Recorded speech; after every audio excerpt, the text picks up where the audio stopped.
¿Qué tal, amigos? Bienvenidos. Comienza Todas las Voces, el debate en vivo por Montecarlo Televisión. Hoy hay un asunto que nos ocupa y nos preocupa, esta mega demanda de la mega minera, o la que pretendió ser una mega minera aquí en Uruguay, Aratirí. Vamos a tener invitados, como siempre, calificados para hablar de este asunto y de otros también, porque surgió en estas horas una declaración muy fuerte, muy cuestionada en algunos sectores, más allá de que quiero hacer también una afirmación de lo que uno observa. Nos estamos refiriendo a lo que dijo José Felipe Bruno, es el presidente de la Junta Departamental de Tacuarembó, integrante del Partido Nacional. Bruno ha dicho algunas cuestiones, se ha retractado, eso lo vamos a ver en instantes.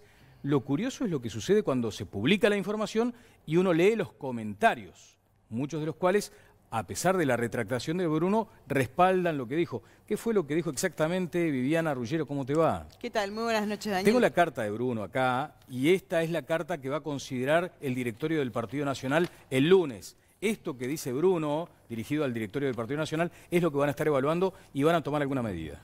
Lo que ocurrió es que en una entrevista radial dijo que estaba hablando a propósito de que salieron a la luz unas deudas que él tiene con la Intendencia. Y dice, bueno, cuando digo la pérdida de valores, no sé si van a tener que venir otra dictadura para que estos sabandijas se terminen de una vez. Esa fue la frase, ¿a quién se refiere? Textual.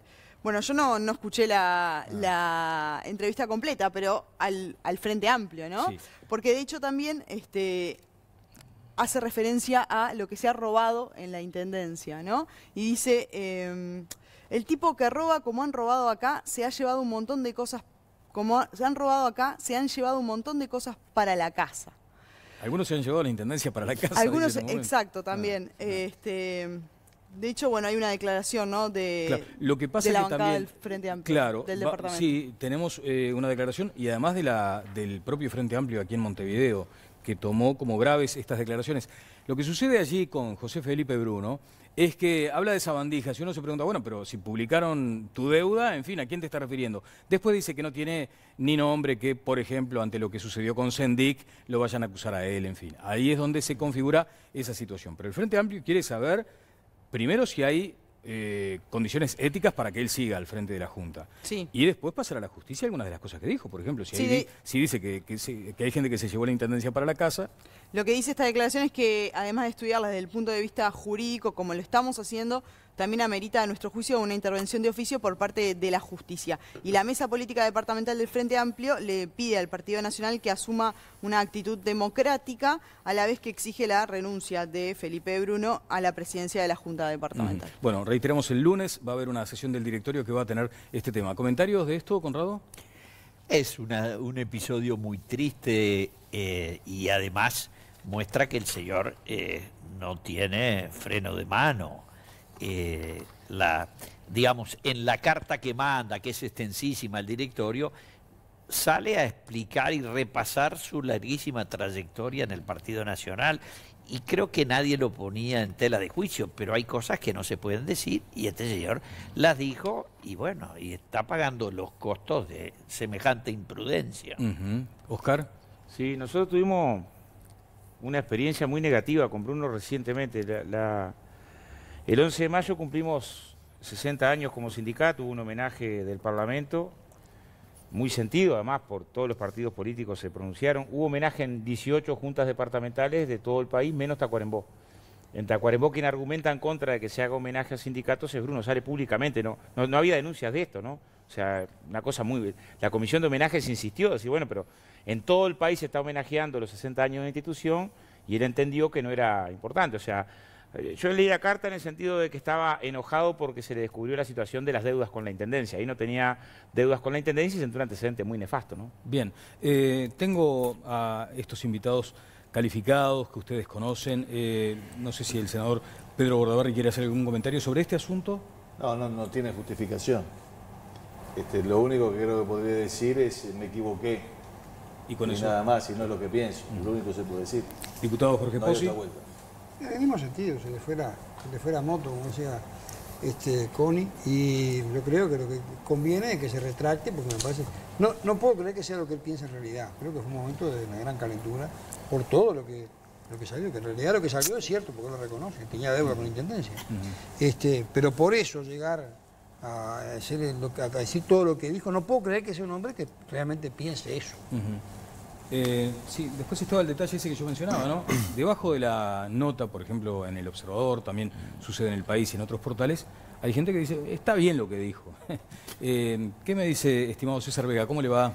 Bien, muchas gracias, Daniel.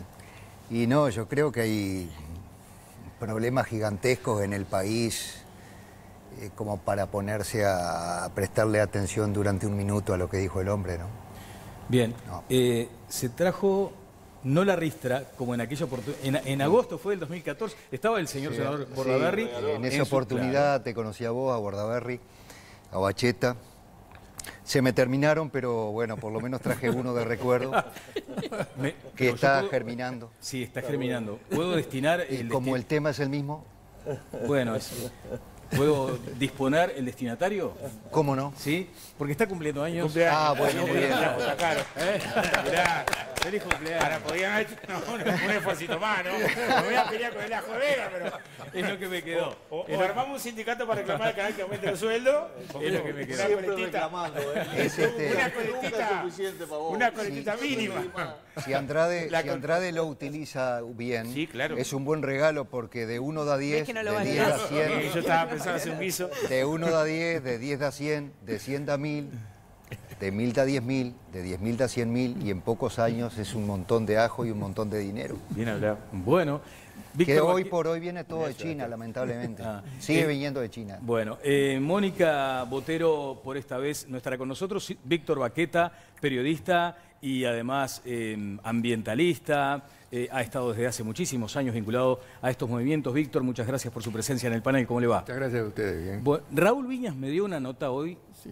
en Radio Carve y allí nos dijo algo que llamó mucho la atención. Dijo en Informativo Carve de las 13 que usted estaba en ese momento en el Ministerio de Vivienda y se había dado cuenta, había detectado que hubo en noviembre una fuga de Schwebach allá en Cerro de Chagas. Un segundo derrame. Ya Un segundo había sido registrado un primer derrame en el primer pozo que era en Cerro Padilla, donde hubo un derrame de lodos de 125 metros cúbicos. Y eso lo descubrimos nosotros mirando el expediente recién en enero de este año. Ahí fue que la de Dinama anunció que le aplicarían una multa por no haber informado a la Dinama del incidente. Pero ahora yo había pedido de nuevo acceso al expediente, incluso me demoraron un poco en darme el acceso porque me dijeron que se estaba preparando una resolución. Y ahora cuando fui esta semana, lo que encontré fue una resolución firmada por la ministra este martes, aplicándole una multa de 1.500 unidades reajustables, son unos $50.000, a Schwebach por 2 incidentes, es decir, que es el derrame inicial en Cerro Padilla y un nuevo derrame ocurrido en noviembre en el segundo pozo, en donde están detenidas las actividades desde esa fecha, O sea, ¿el derrame provocó la detención de actividades, este segundo derrame? Sí, porque el segundo derrame ocurre por lo que se llama un desmoronamiento del pozo. Es decir, desmoronamiento del pozo porque en la perforación llegan a una falla natural, a una falla geológica natural, y entonces esa falla es la que permite la difusión del lodo que necesita la perforadora para avanzar. Y aquí la pérdida fue mayor, 220 metros cúbicos, y entiéndase que esos lodos son los que usa la perforadora O para sea, lodos químicos, son digamos. lodos químicos, es una mezcla de productos químicos que, entre otras cosas, nosotros estuvimos un buen tiempo pidiéndole a la Dinama la información exacta sobre la composición química de ¿Y esos recibieron lodos. esa información? La recibimos parcialmente. ¿Y qué tiene ese lodo? Ese lodo tiene antioxidantes, Sí. lubricantes. Pero contamina, digamos. Efectivamente, lo importante para mí de la última resolución de la ministra de esta semana es que, además de la multa, agrega que debe hacerse una evaluación independiente, ¿no?, por parte de la empresa sobre el posible impacto de este segundo derrame. O sea, está admitiendo la posibilidad de daño ambiental. Y por primera vez menciona como la posibilidad de dañar el acuífero guaraní. ¿El acuífero El guaraní? acuífero, lo dice explícitamente la resolución ministerial. a la que usted tuvo acceso hoy. Bueno, si me permite, Baqueta, porque entre noche creo que tenemos lo que nos dijo Alejandro Nario, que es el director de Medio Ambiente. Aquí está lo que decía Nario sobre este anuncio en Radio Carve que hizo hoy Raúl Viñas. En noviembre del año pasado, la empresa nos comunica que estaba teniendo problemas operativos, que se le había trancado la herramienta que perfora, digamos, y en función de eso nosotros le pedimos cierta información y cuando chequeamos la información vimos que el balance de lodos no cerraba, por lo tanto constatamos que había habido una pérdida de lodos. La sanción básicamente es por eso, es porque hubo este segundo suceso. Nosotros al principio de año lo que hicimos fue hacer monitoreos y verificar la situación. En función de eso le solicitamos a la empresa y a ANCAP una reunión donde le transmitimos que los protocolos de intervención tenían que ser más exigentes, le pusimos una serie de medidas y le dijimos que no iba a poder comenzar a operar si no se instrumentaba eso. Para aclarar, desde noviembre que la empresa no está trabajando. Claro que es una alerta porque en condiciones donde pudieran estar ya con hidrocarburos podría llegar a ser más complicado y por eso todo el cambio de protocolo de actuación, ¿no? Bueno, Baqueta, ¿algún breve comentario sobre esto que escuchaba de Nario? No, simplemente agregar que de esa evaluación va a depender que se le autorice a proseguir a esta empresa con estas perforaciones.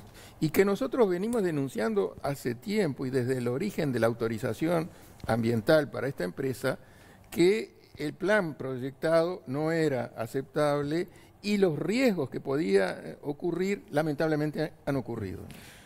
Uno de los paquetitos, en esos términos se lo ha denominado por estas horas, uno de los paquetitos que dejó atado el expresidente José Mujica parece que está en vías de transformarse en un paquete bomba. Creo que en ese sentido se pronunció alguno de nuestros invitados de hoy. La sombra de Aratirí otra vez intimida. Ahora la mega minera está planteando un juicio a su escala, o sea, un mega juicio, mega millonario. Pasaron más de 8 años desde aquel junio de 2010 cuando la minera se presentó ante la Dinama para comunicar su proyecto de exploración minera para la cuenca del arroyo Valentines. Aún falta saber, después de 8 años, qué se comenzó a negociar, cuáles fueron las obligaciones contraídas. Y aún falta saber, por ejemplo, por qué ese secretismo en temas ambientales, para los cuales se entiende que no debería existir un secreto de estas características. De la demanda, esa que habla de más de 3.500 millones de dólares, también hasta ahora se sabe poco. Ahora, ¿qué hay allí? ¿Cambio en las reglas de juego? ¿Aquello del lucro cesante? ¿Por qué se llegó a este punto? ¿Por qué se entiende que también esta es una práctica de especulación de la empresa? Que lleva al expresidente Mujica a decir que todo esto es una exageración y que va a salir todo bien, y al presidente Vázquez a afirmar en Radio Sarandí que esto no va a haber ningún inconveniente en ganarlo en cuanto al juicio. Nos acompañan, como veíamos esta noche, Pedro Bordaberry, Jorge Pozzi, César Vega y como invitado en el panel, Víctor Baqueta, periodista y militante ambientalista. Vamos a este primer informe que dispara el debate. El proyecto Aratirí, que fue uno de los principales temas de debate durante el gobierno de José Mujica, no solamente quedó en la nada, sino que además la empresa reclama al Estado una indemnización de 3.536 millones de dólares a través de un arbitraje internacional. La firma alega que el gobierno cambió las reglas de juego y eso perjudicó el proyecto, que implicaba una inversión de 3.000 millones de dólares para explotar yacimientos de hierro en la triple frontera de Durazno, 33 y Florida. Con idas y venidas, un precio internacional del hierro que se derrumbó y movilizaciones sociales contra el proyecto, Aratirí abandonó definitivamente su planta en Uruguay en marzo de 2016, ya durante el gobierno de Tabaré Vázquez. Pero antes, en el periodo de Mujica, se dieron pasos tendientes a la concreción del proyecto.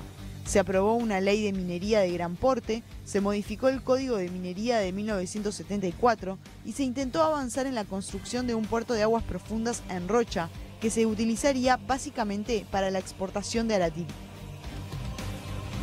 Hoy, hace algunos minutos antes de empezar el programa, alguien decía, bueno, me imagino que aquí no está alguien a favor de Aratirí. En todo caso, yo plantearía distinto la pregunta. ¿Oponerse a este tipo de iniciativas es oponerse al desarrollo? No. Lo que pasa es que oponerse a este tipo de iniciativas cuando son manejadas en secreto, no solamente la parte ambiental, se manejó la negociación en secreto. Lo fiscal también. Sí, todo se manejó en secreto. Que no era el estilo del Uruguay, además. Porque en realidad esto no era así. A mí me tocó, como ministro de Industria, recibir junto a Isaac Alfie a la gente de Bosnia cuando llegó a instalarse. Y la orden del presidente Valle era dentro de la ley todo, y todo público y transparente, y todo el mundo se entera de todo. Pero las empresas a veces no exigen confidencialidad. No, bueno, discúlpenme, no, hay que saber negociar con ellas. Y esto fue así, esta empresa se inventó ese decreto nuevo, que dijeron que es un decreto de las grandes inversiones, que lo declaran confidencial, secreto.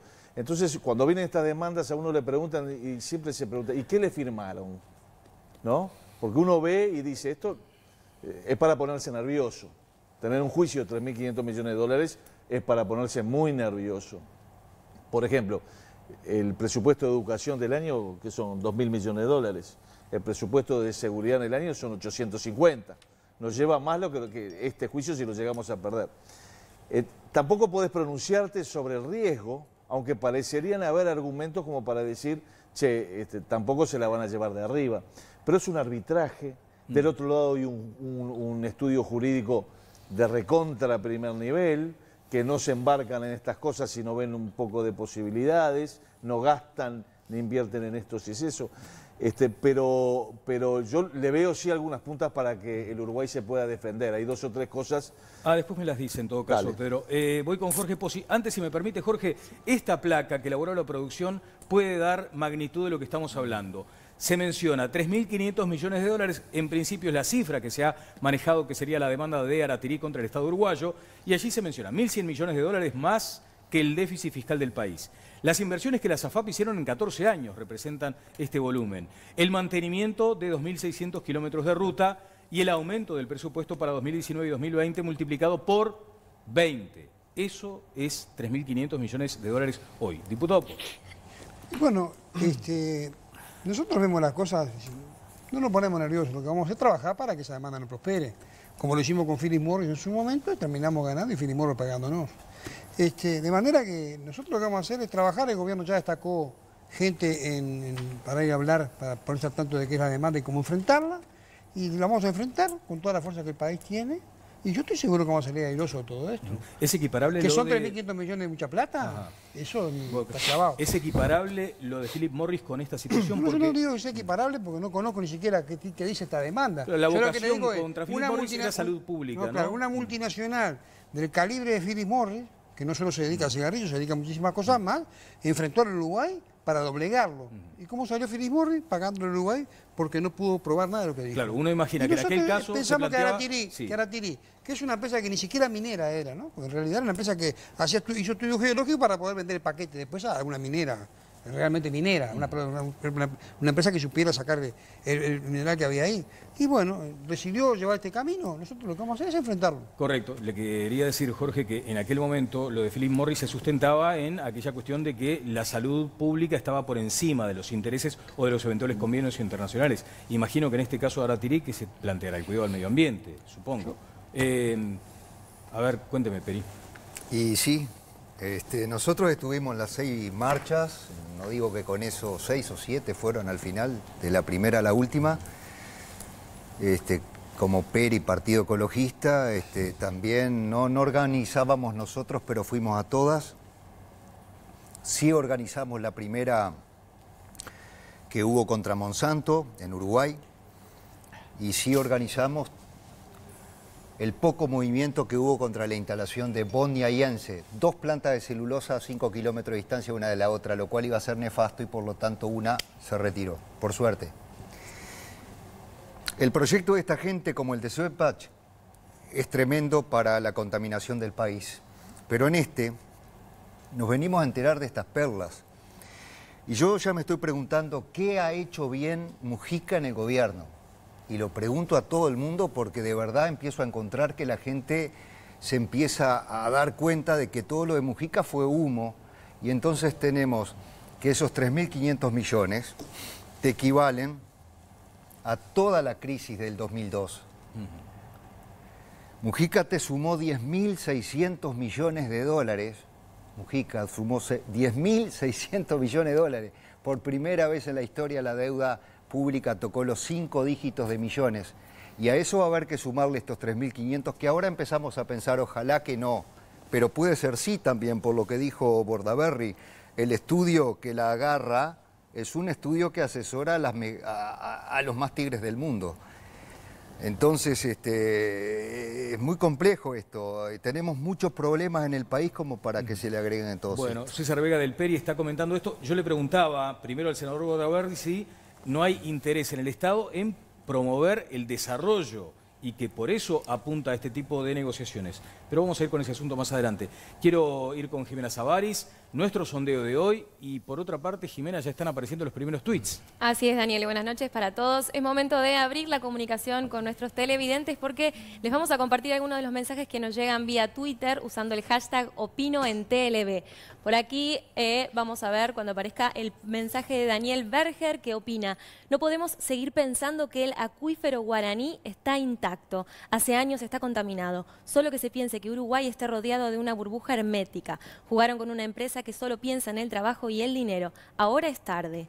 Otro de los mensajes que nos llega de Ever Espósito dice: ¿desarrollo de qué? Este tipo de inversiones que se las lleven tranquilos. Nuestro país necesita asistir a emprendimientos naturales con productos naturales. Uruguay natural. Desde la tierra y el turismo sale nuestro sustento. Y otro de los mensajes es de Juan Perveni, que expresa: pensar en desarrollar un país sin contaminar el medio ambiente es prácticamente imposible y desde todo punto de vista inviable. Eran algunos de los mensajes y vamos también a abrir el sondeo de esta noche. La pregunta que les hacemos sobre este tema es: ¿usted estaría dispuesto a sacrificar el cuidado del medio ambiente si a cambio una inversión garantiza trabajo y riqueza al país? Pueden votar hasta el final del programa y seguir enviándonos sus mensajes. Bueno, esa pregunta se la he trasladado con Raúl Hughes. No, a ver, esto es un tema terrorífico porque primero nos muestra el grado de improvisación absoluta del gobierno de la República, especialmente del gobierno del periodo del señor Mujica. Si ustedes revisan los empresarios que cayeron por el Uruguay a buscar inversiones, son realmente Alibaba y los 40 ladrones. Fíjense, los empresarios brasileños de la construcción que abandonaron las obras de la regasificadora, unos delincuentes que están todos presos en Brasil. Las compañías que contrató Raulito para hacer investigación onshore, es decir, no offshore. La de offshore consiguió empresas serias, se tomaron los vientos y desaparecieron a distancias kilométricas del Uruguay. Pero los que todavía andan es una que hoy nos enteramos tuvo una fractura y contaminó no sabemos qué. La otra es la de ese señor australiano de una Petrel, un chanta de quinta, cuyas acciones ahora están a 2 milésimos de dólar cada una. El señor de la India, que se constituyó en el Uruguay con todo el cuento de Valentines, es un personaje realmente de avería. Ganó su plata como por una gran... Él es de una familia rica de lo que nosotros llamamos Bombay, en la India se llama Mumbai. Y estudió economía y hizo mucha plata con el desbarranque del sistema soviético. Efectos colaterales, en vez de daños colaterales, beneficios colaterales de la caída del comunismo. O sea que él tenía apurado no estaba tan equivocado. Él tenía una vinculación con actividades de trading, de comercio, comprar y vender cosas, y se fue a la Unión Soviética, donde la banda de gobernantes, que eran todos delincuentes, salieron a privatizar las empresas. Y hizo unos amigos extraordinarios en Kazajistán y los trajo al Brasil. Bueno, ahora ese señor perdió todo, tiene juicios, no puede pisar el Brasil, abandonó lo de acá, mintió descaradamente. En un documento del año 2011 dice claramente, la empresa en una presentación a la Dinama, hemos invertido 60 millones de dólares y ellos después fueron aumentándolo sin que estuvieran haciendo nada hasta 200 millones. Y vino un día Mujica y dijo, estos muchachos invirtieron 300. Ahora nos vamos a comer un juicio que vamos a ganar, no tengan ninguna duda, pero que muestra el nivel penoso con el que nos vamos a manejar en el mundo internacional. Bueno, Oscar. Sí, yo creo que yo voy a tratar de ir al tema, que es otro. Conrado me distrae, pero a ver, es un debate. Yo parto de la idea que si en el mundo se mantienen los patrones demográficos y de consumo, no resiste. No resiste. Hay estudios que ubican que el metabolismo ambiental, esto es el tiempo en el que se necesita para transformar los desechos en recursos naturales, hoy precisaríamos 1,5 planetas. Y la tendencia es que cada vez precisamos menos, pero además hoy precisaríamos es en un mundo brutalmente desigual. No es en un mundo donde todos tenemos la misma capacidad de consumo. Hay un informe de la Sociedad de Minerales en Estados Unidos que es muy gráfico, porque con bebito dice, si este bebito que nació en Estados Unidos, ¿no? Los 7.000 millones de personas que hoy habitan en el planeta consumieran lo mismo, ¿no? Estados Unidos consume 20 millones de barriles de petróleo por día, lo que son 10 litros por cabeza, ¿no? Promedio de edad, hacen la gráfica, 70 y pico, 280.000 litros de petróleo. Siguen con el fósforo, hierro. Bueno, ¿cuántos se precisarían? 5 planetas. O sea, tenemos una forma de organización de la economía que si todos tuviéramos los niveles de consumo que se presentan como ideales, esta sería el Eso planeta. está bien para otro debate. No, Vamos pero al ese es el debate que me está preguntando ahí. La pregunta que se hace es, ¿estamos dispuestos a sacrificar? Bueno, hay que mirarlo socialmente y globalmente. Y lo de Aratirí en particular. No, pero no, la pregunta que se hacía no era de No, Aratirí. pero yo le hice la Aratirí en pregunta, particular, sí, voy a Aratirí. Tratados de protección de inversiones, estoy en contra. Regímenes de zona franca, estoy en contra. Exoneraciones, estoy en contra. Lo planteamos con Aratirí, con Boni ahora, ¿no? De hecho, tuvimos este debate con el último contrato, ¿no? O sea, mecanismos que terminan chantajeando a los estados a los efectos de favorecer al capital transnacional, en contra, porque es una de las explicaciones de la brutal desigualdad que existe en América Latina. Claro, después tenés de estar en contra, ¿cómo hacés? Porque muchas veces tenés la dificultad que negociás en condiciones que son de debilidad, ¿no? Baqueta, ¿por qué tiene que ser la producción de celulosa algo inherente a una zona franca o que se destine a una zona franca? No, eso es absurdo. No tiene por qué es ser. decir, Pero en Uruguay... ustedes saben que Uruguay es el único país que a una planta de celulosa le concede una zona franca. Es como si nosotros situáramos los frigoríficos en zona franca. O sea, estamos regalando lo que son nuestros recursos naturales, porque como se dice vulgarmente por ahí, exportamos celulosa, es uno de los primeros rubros. Eso es mentira. Lo que estamos exportando son troncos a una zona franca y la celulosa económicamente no deja nada. No deja nada. Es decir, entonces eso es absurdo. Ajá. ¿Vos sí sobre esto? Que no deja nada.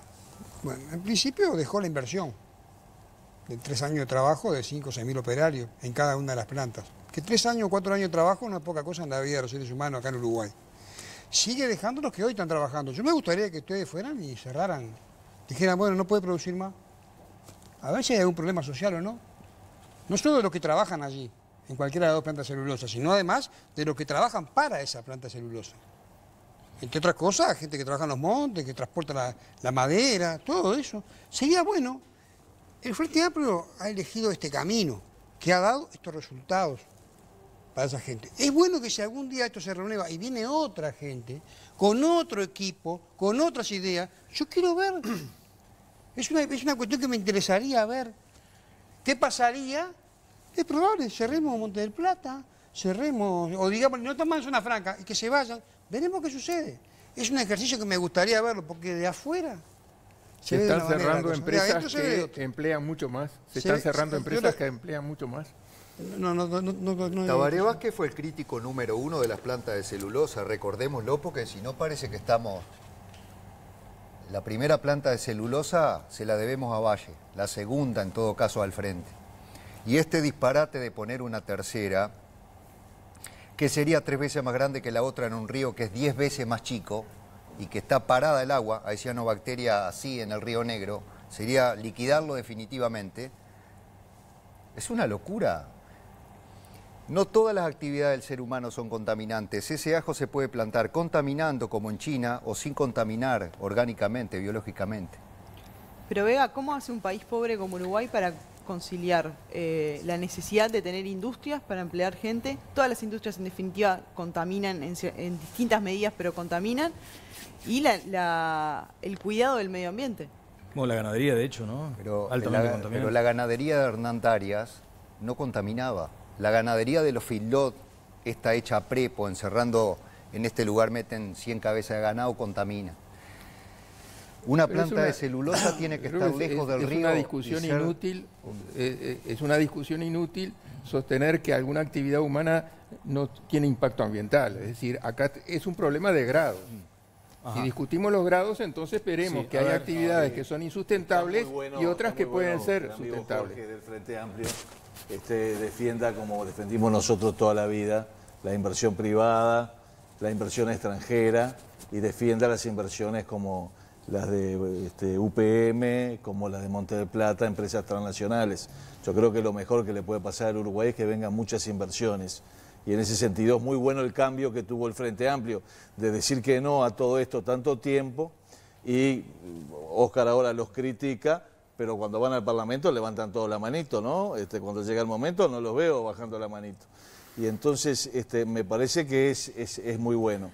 Y sobre todo, de repente lo que no nos damos cuenta, que está en una zona franca, y hay que darle una zona franca, por el costo que tiene el Uruguay para cualquiera que trabaja en el Uruguay. Cuando vos ves lo que pide UPM y el gobierno del Frente Amplio le está dando, nos está mostrando el problema que tiene el Uruguay. ¿Cuál es?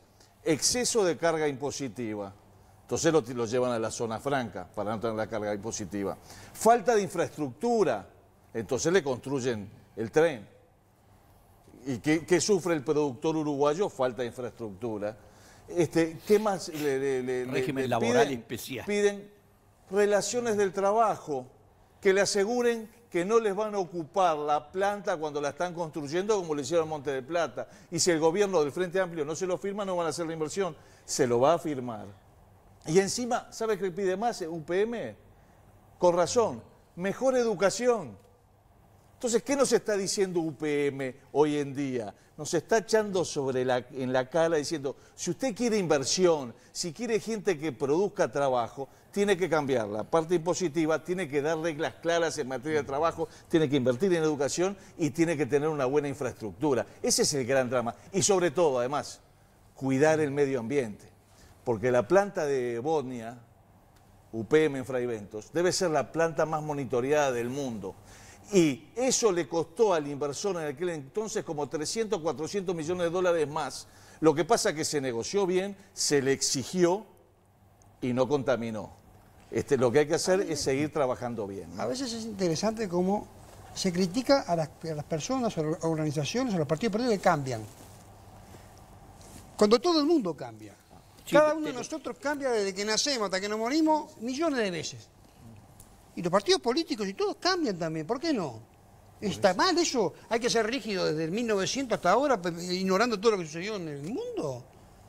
Sí, bueno, si ha habido un cambio, ese cambio posibilitó que uruguayos trabajaran y tuvieran buenos sueldos, bienvenido ese cambio. ¿Sabes lo que dolía, Jorge? ¿Sabes lo que dolía? Que nos criticaron 200 años, nos dijeron que éramos unos vendepatrias, por eso. Entonces ahora por lo menos digan, está bueno que decís vos, me equivoqué, y ustedes ahora nos están criticando nos diciéndonos equivocamos, de todo. ustedes tenían razón. Y ustedes no nos están diciendo de todo, Está buenísimo lo que estás diciendo. Pero ustedes no nos están diciendo de todo ahora. No, nosotros estamos diciendo que nos relajaban ayer. Cambiamos, pero ese cambio es para favorecer el trabajo de los uruguayos. Y gracias a Dios ese cambio vino y está y se materializan estas plantas, que son monitoreadas, como se dice, que no hay nada regalado, que si Bacheta se enteró del problema que hubo en este pozo, en esta perforación que hubo ahí en el caso Guaraní, es porque el ministerio estaba trabajando y estaba atento a la cosa. Entonces, ¿funciona o no funciona? Funciona. ¿Cuántos trabajaron en la construcción? Correcto. Le pregunto, 300, esos son algunos años. ¿Cuántos trabajan algunos ahora en años? Botnia? Dígame, la industria de la construcción de edificios. ¿Sabe cuántos trabajan? Ahora en Botnia trabajan 300. Bueno, yo hace 4 años que lo conocí a Castro y planteé de plantear ajo. 300 personas en el emprendimiento industrial, ¿es poca gente? A ver, para darle trabajo a 300 personas ganando bien, se necesita plantar menos de 100 hectáreas de ajo. Yo les puse el ajo por embromar un poco, porque acá los productores saben que se les importa de todo.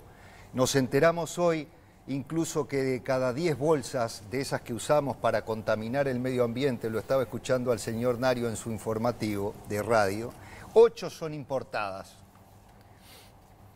Entonces, de lo que se trata es de que podamos producir en el Uruguay todo lo que se está importando en condiciones ventajosas que no tenemos, porque de tanto rebajarle impuesto a todas estas empresas a las que ustedes y antes los colorados o los blancos le daban zonas francas, resulta que nos suben los costos a todos nosotros y ahora ni la Pili puede trabajar, que es una planta que tendría que estar trabajando a toda bala, porque mejores circunstancias para la lechería que el Uruguay no tiene nadie.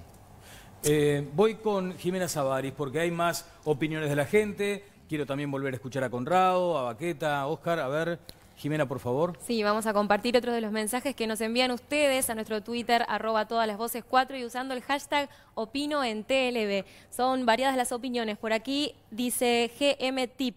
Suiza es uno de los países más desarrollados con gran cantidad de políticas ecologistas y favorables para el medio ambiente. Desarrollo y ecología no se contraponen. Por otro lado, opina Heidi Casella. Hola, no debería ser desarrollo versus ecología, perdón. Son compatibles perfectamente. Desarrollo no implica vendernos bajo el precio de la necesidad. El desarrollo puede venir de la mano de la agricultura orgánica, por ejemplo, que cotiza más que la que utiliza agrotóxicos. Y otro mensaje es de Nicolás Abreu, que expresa: ¿a qué teme más el gobierno? ¿A perder la demanda con Aratirí o que en el juicio se sepan todos los entretelones y secretos de las negociaciones que prohibieron que los ciudadanos de Uruguay supiéramos? Pueden seguir enviándonos sus mensajes vía Twitter y también participando del sondeo de esta noche. Les recuerdo cuál es la pregunta. Les preguntamos, ¿usted estaría dispuesto a sacrificar el cuidado del medio ambiente si a cambio una inversión garantiza trabajo y riqueza al país?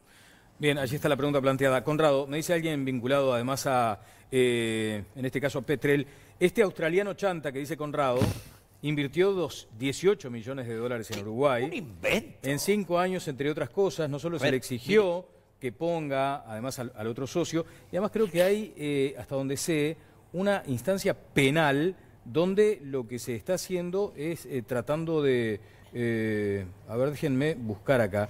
Claro, hay una instancia penal contra 2 de los integrantes de aquella primera iniciativa de Aratirí. Lo vamos a estar confirmando. Sí, un instante. Sí. Yo sigo los balances que se publican de Petrel para ver si en los estados contables aparecen las inversiones en el Uruguay con las magnitudes. Todo son chirolas, inventado todo. Los resultados es pura cháchara. El gobierno del 2010 al 2015, todas las cosas y todos los empresarios que atrajo, con la excepción del sector de los escandinavos, que fue bastante pequeño, y algunos alemanes, fueron de este nivel, ignorados universalmente y fíjese, ya estamos viendo que el señor de la India está inventando, dice en un documento que presenta la Dinama que invirtió 60 millones y termina reclamando 3.000, pero cuando Mujica dijo 300 millones nadie salió a discutirle porque era Mujica el que decía que habían invertido. Empresarios eran de otra época, los Peirán y los Ron que andaban. Pero, a ver, por eso yo me tomo el trabajo de citar las fuentes cuando digo, no todos los que atrajeron, por ejemplo, la prospección en la zona de la plataforma continental eran empresas chantas. Esos eran 4 empresas muy importantes, de las 2 más importantes, la empresa francesa Total, que tuvo además la obligación no solo de tratar de hacer la sísmica tridimensional, sino averiguar y perforar un pozo, la británica British Petroleum, la British Gas y Tullow, una compañía con sede en Irlanda. Esos eran empresas importantes, esas empresas invirtieron mucho y yo estoy a favor de que así se haga. Lo que es verdad también es que el día que encontraron que no había absolutamente nada, se fueron. Y mientras tanto, la ANCAP seguía diciendo porque tenemos... Un día se repartieron los yacimientos brutales de gas para 500 años. Tiene Pozzi una pregunta para ti. ¿Qué decía Jorge? Y si no hay nada, ¿qué van a hacer? ¿Tienen que irse? Pero esto es lo que estoy diciendo, de acuerdo, pero resulta que lo que salieron a buscar en tierra, no consiguieron empresas serias. O sea que, de alguna manera, la documentación de naturaleza geológica mostraba que no había nada, pero querían gastar la plata de los inversores y salir en la televisión. Bien, Pozzi decía que si se detectó esta fuga ahí en Cerro de Chagas es porque estaba presente el Estado, a través en este caso del Ministerio de Vivienda. ¿Puede ser el Estado socio y vigilante, Baqueta? Yo creo que no. Y en estos últimos tiempos... Porque esto debería dejarnos algunas lecciones, me imagino. Exactamente, es que justamente en el caso central que estamos discutiendo hoy, el de Aratirí, como ahora en el de UPM, el problema es que el Estado se hace socio de la empresa.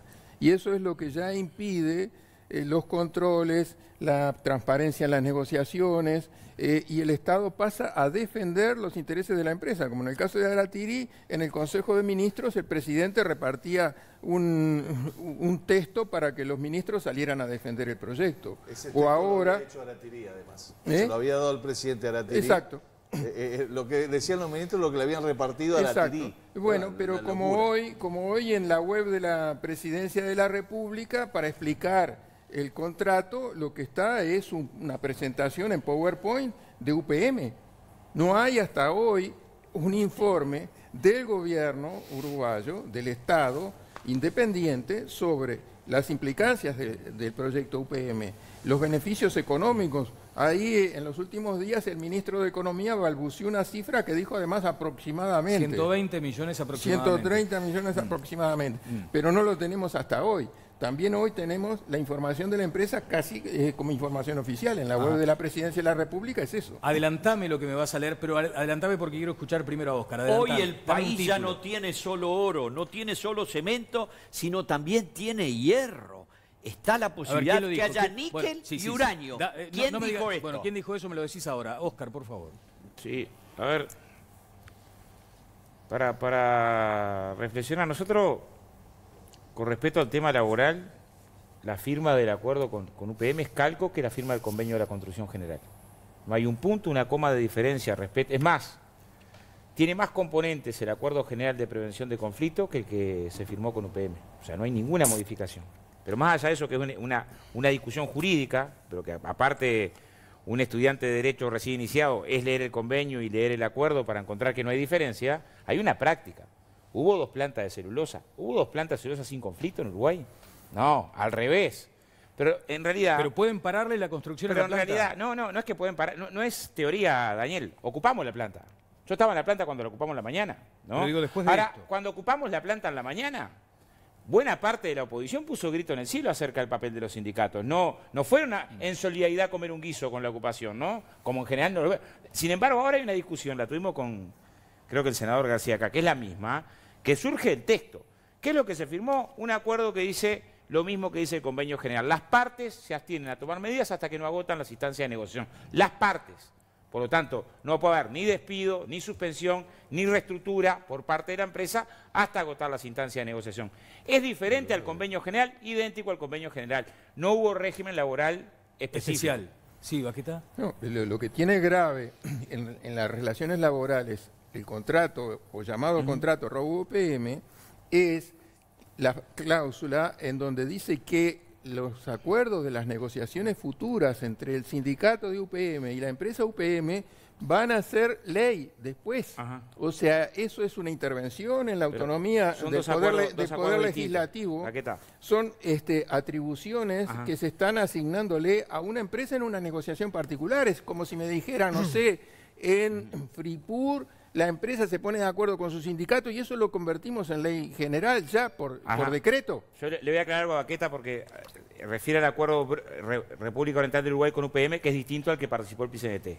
Hubo 2 acuerdos. Bueno, de hecho fuimos críticos cuando salimos. No, es que yo me refiero a eso. Sí. ¿Eso quiere decir que nosotros descartamos? No descartamos. Yo voy a poner 2 ejemplos concretos porque a veces analizamos un abstracto sin conocer. ¿El montaje electromecánico tenía estructura de categoría en Uruguay? No.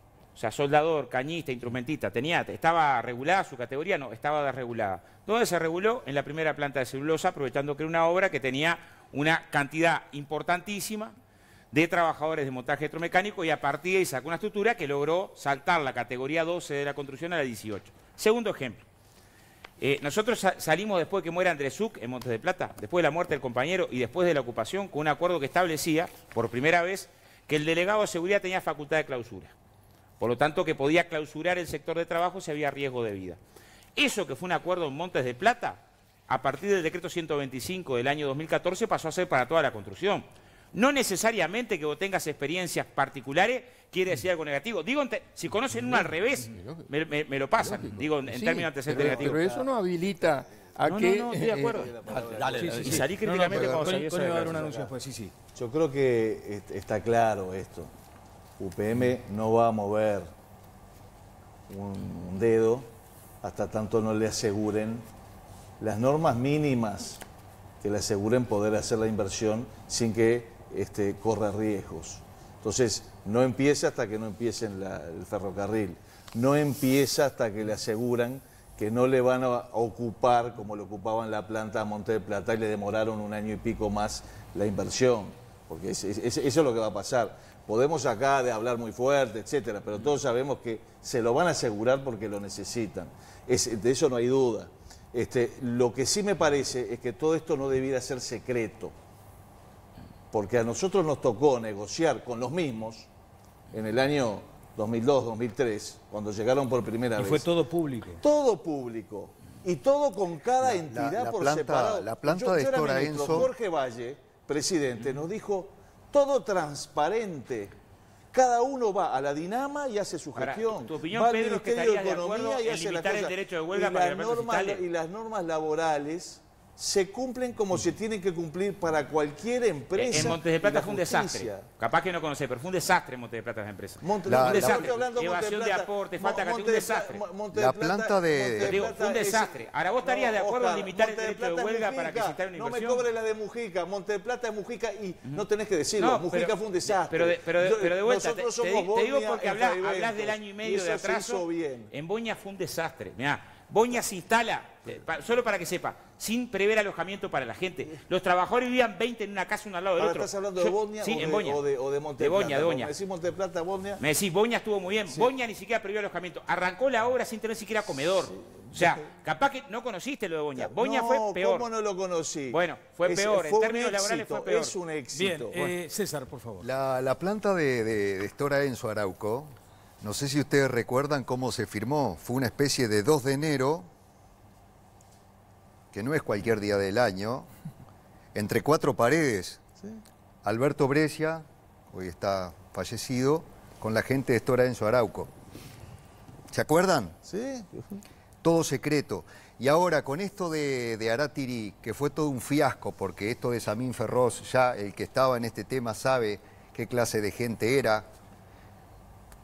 Lo que me causa un poquito de alegría es que este señor de la Dinama, ese Alejandro Nario, parece un poco más serio que la señora Alicia Torres, la colega Alicia Torres, que estaba en Dinama antes, y era capaz de cualquier cosa como llamarlo Punti a Puntigliano, que no sé si se acuerdan que Puntigliano era esta empresa, ¿no? El gerente. Bueno, no, era, y ahora antes había sido el gerente general, el presidente de la ANP. Es cortito lo mío. Ahora, qué casualidad. Empezamos a entender aquello de las puertas giratorias, porque Puntigliano está en la Intendencia Municipal de Montevideo, con la persona que en el Senado, Martínez, hoy intendente, era la persona que más defendía a esta empresa por cuenta del frente en el Senado. Entonces yo digo hoy que esto de Samín Ferroz era un proyecto del Partido Socialista, porque usted tenía a Daniel Martínez, al señor Puntigliano y a Torres, los 3 del Partido Socialista. ¿Qué dice sobre estos asuntos y en todo caso sobre ¿es necesario que sea todo tan secreto desde el oficialismo? ¿Qué se entiende, Pozzi? Yo quería ir un poquitito, una cosita más atrás. Claro, sí. Yo creo que hay algo que se deslizó acá cuando estábamos hablando recién. Yo creo que el Estado sí tiene que ser parte de la regulación y del control de todas las cosas que suceden. Socio y vigilante. Nosotros, yo creo que es así. Es más, tenemos 50 organismos especializados para eso y les reclamamos que intervengan. He escuchado a todo el mundo reclamar, ¿qué está haciendo tal ministerio si controla esto? Entonces, y se trata de controlar todo. Y yo creo que el Estado tiene que decir, si no, ¿quién lo va a hacer? ¿Quién le da garantía que no sea el Estado a la gente? No, lo que se pregunta es que el Estado está bien que vigile. El asunto es que se asocie con quien vigila. Pero, más allá de que se asocie o no se asocie, hasta ahora los controles han funcionado. Y se reclaman que se hagan esos controles por parte del Estado. Y los controles se hacen. Hoy mucho más que antes. ¿Y a quién se le va a reclamar si no? Pero, bueno, pero por esa misma razón, porque tú dijiste recién, Bacheta, que no estabas de acuerdo con que el Estado controlara. Bueno, no, yo no dije eso, no señor. Entonces, no señor, yo dije que no estoy de acuerdo que el Estado sea socio. Yo sí entendí eso. Sea socio. Entonces, yo lo que digo es, el Estado será socio minoritario en muchas cosas y también es el que controla. Porque no hay otro elemento que pueda controlar. Y darle garantía a la gente de las cosas que se hacen. ¿Qué me querías decir, hay una Conrado? cosa que dijo César. Y esto viene del fondo de la historia, siempre ha sido así. Es muy importante lo que dijo César, que me parece un elemento más que determinante. Yo lo sufrí en el Senado. Venía Puntigliano representando a Aratirí, expresidente de la ANP del Frente Amplio y hoy jerarca de la Intendencia. Era el representante. Increíblemente, Aratirí, Samín Ferruz, cuando demanda hoy, no lo cita como testigo a Puntigliano, que era su gerente general. Una cosa rara. Y además de eso, había funcionarios notorios frente amplistas adentro de la empresa que dejaron la empresa y hoy trabajan de vuelta en cargos nombrados por el Frente Amplio. ¿Y quién era el senador que defendía al Aratirí?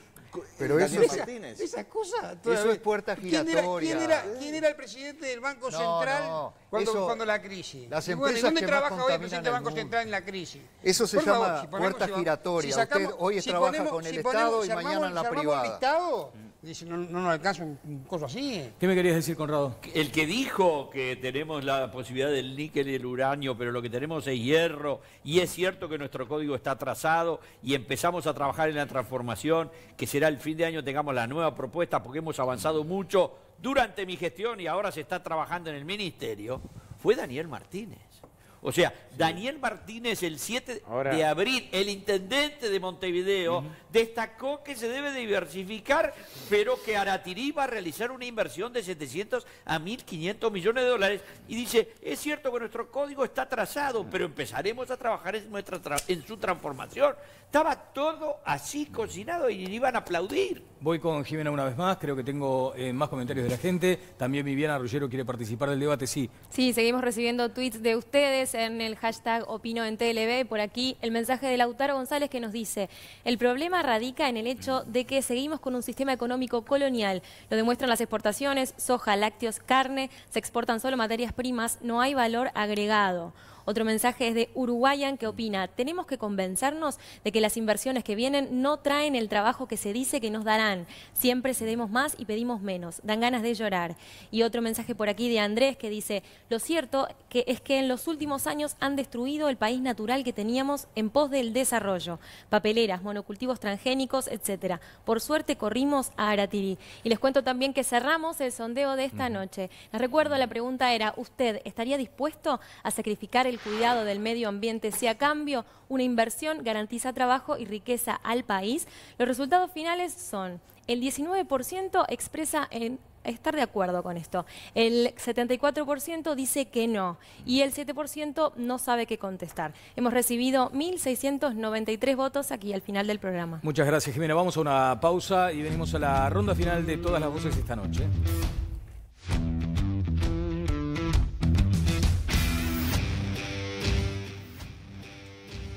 Así quiero recomendarte a Acompaña. Para cuidar a tu familia, confía únicamente en profesionales. No hay otra empresa en la que todos sus acompañantes son enfermeros, padres e hijos sin límite de integrantes, pagando una sola cuota por todos. Mira.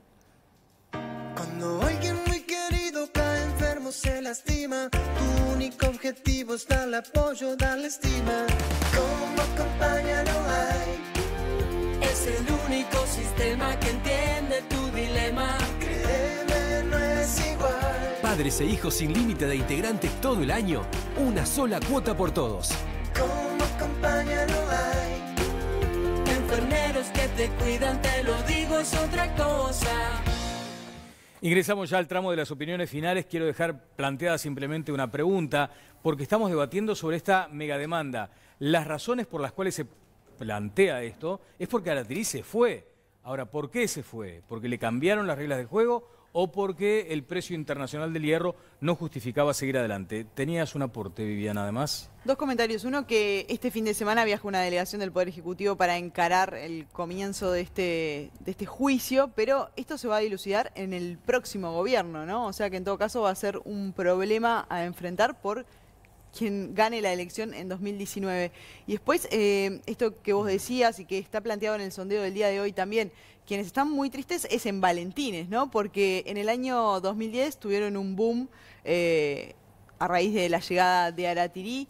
400 personas estaban trabajando directamente ya con Aratirí y había muchos que estaban comprometidos con distintos proyectos que había para la zona, para Valentines y para los pueblos aledaños, un hotel, por ejemplo, y hay mucha preocupación porque se perdió trabajo. Bueno, gracias, Viviana. Como si fuera un WhatsApp, un SMS, porque un WhatsApp podés extenderte. Cumpleañero. Un SMS al cumpleañero, cortita y al pie. ¿Sobre esto? Sí, sobre claramente el factor preponderante es la caída del precio internacional. Ajá, puede haber otro instrumental, pero fundamentalmente fue eso. ¿Por qué se fue a Aratirí, Baqueta? Porque era un proyecto especulativo. Que el precio iba a caer era previsible absolutamente y comenzó a caer en el 2012. Entonces se retiró Aratirí en el 2014, a pesar de que el gobierno siguió creyendo y dándole prórrogas para lograr un contrato de inversión que nunca llegó. ¿Por qué estamos en este lío, Conrado? ¿Por qué se fue a Aratirí? Porque cuando el gobierno es poco serio, atrae a gente poco seria. ¿Por qué se fue a Aratirí? Mira, en primer lugar, tenemos que ponernos todas la camiseta celeste y defender a Uruguay en este juicio. Eso es lo primero. Si lo contrata como abogado a Pedro Bordaberry, no creo que el señor Vázquez me contrate, pero bueno, viste cómo es todo. Pero me parece que hay que ponerse la camiseta del Uruguay. Y creo que hay argumentos, algunas líneas de trabajo para parar el asunto. Uno, dicen que les cambiaron las reglas de juego, no me parece que fue por eso. No sé qué le firmaron del puerto en la Esmeralda, pero lo que es cierto es que el Parlamento autorizó un puerto en el Palenque. Y el Parlamento es el único que puede hacerlo. Sí, de acuerdo a la Constitución. Y lo otro, le cambiaron la regla de juego porque aprobamos dos leyes, o aprobó el Frente Amplio, nosotros votamos en contra, pero no importa, somos el Parlamento, le aprobamos. Pero en realidad la primera ley lo favoreció ampliamente. Tenían un límite de tierras y se le solucionó ese problema. Y la segunda venía el gerente general de Aratirí todo el día a la Comisión de Industria a explicar por qué era bueno hacer los cambios. O sea que en realidad ahí hay dos líneas de trabajo importantes. Y la última, y te corto, 3.500 millones de dólares. La primera vez que fue al Parlamento a Aratirí dijo que había invertido 18 millones de dólares. Y ahora son 3.500 lo que reclama. La verdad que van a tener que probar eso también. Jorge Pozzi, diputado. No, yo pienso que también que debe haber influido mucho la baja del precio del hierro. Era, notoriamente, yo lo dije antes, no eran mineros ellos, eran otra cosa.